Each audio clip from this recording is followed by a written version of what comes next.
Alarm off.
Alright, let me tell you about Simply Safe real quick, who's sponsoring this video. Now, I teamed up with them a couple months back because my shop flooded, and they have a setup in their system that can detect water. So they sent me a system, and since then I have absolutely loved it. I use it every night to lock this shop up. It is very reliable. If the power goes off, if Wi-Fi goes off, this thing still works. It is really cool. It's also affordable, and the great thing is there's no contracts, so you're not tied in to any deals. But I promise you, if you get one, you're going to want to use it.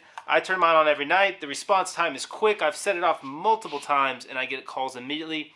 It has a temperature gauge, and they even call me whenever it gets below 32. It protects all my equipment in here, and a lot of people see what I have on YouTube, so I feel great knowing that Simply Safe is protecting it. I've got door sensors, window sensors, glass break sensor, motion sensors. I've got fire and CO2, which is great to have for the shop.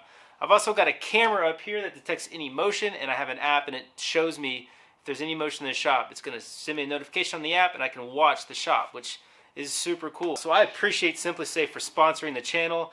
They help support the content that I get to bring to you guys. So thanks a lot, Simply Safe. You guys should definitely go check them out.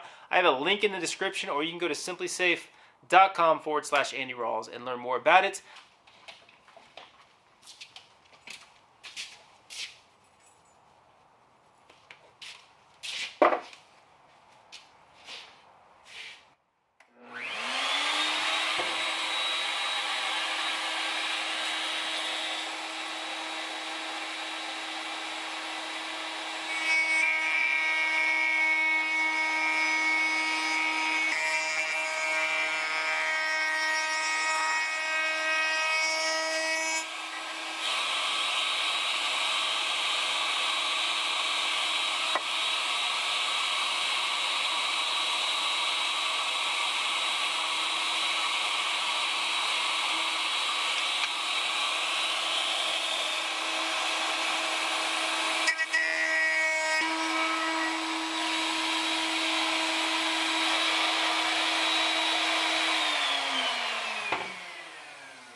Okay, fast forward a couple days now. I've been using this, and it does not make a very good coffee mug or any container that holds liquids you're going to drink. The wood puts a flavor into the coffee that makes it very bitter and not taste good. Kind of tastes like a plant almost after a while. So yeah, I wouldn't recommend using Osage orange. The reason I used it was because it was the only piece of wood I had in the shop that fit the size requirements that I can make a solid piece out of. Anything else I had to glue up. I kind of wanted to use some white oak, but didn't have anything. So that's why I went to this and used it, and it looks super cool. It came out awesome, and it'll make a very good pencil holder or vase. My wife said she would use it as a vase for her flowers, but I'm not drinking any more coffee out of it because it tastes really bad. And also, I put water in here, and after about 10 minutes, it turned the water yellow. So I just wanted to tell you guys that so you don't go out and make an Osage orange mug expecting to have a really cool coffee mug, because you won't. It'll turn into a pencil holder or a vase. So, lesson learned. Still looks super cool. It still was a fun project. A great lesson on how to shape something round by hand without a lathe. Has a cool texture to it. You can still feel all the faucets from the hand plane, but it ain't a coffee mug. Okay, before I let you guys go, I want to tell you real quick about Have It Made, a new channel I've started. If you saw my previous video, you saw the announcement and trailer for that channel. If you don't know anything about it, it is a channel about other craftspeople. I'm taking the camera out of my shop and filming other very talented craftspeople to tell their story. I'm very excited about it. This week we're posting a video on a metal engraver in Waring, Texas. A very talented craftsman. So head over there right now. Please subscribe, support it, and check out the new video. Thanks a lot, guys.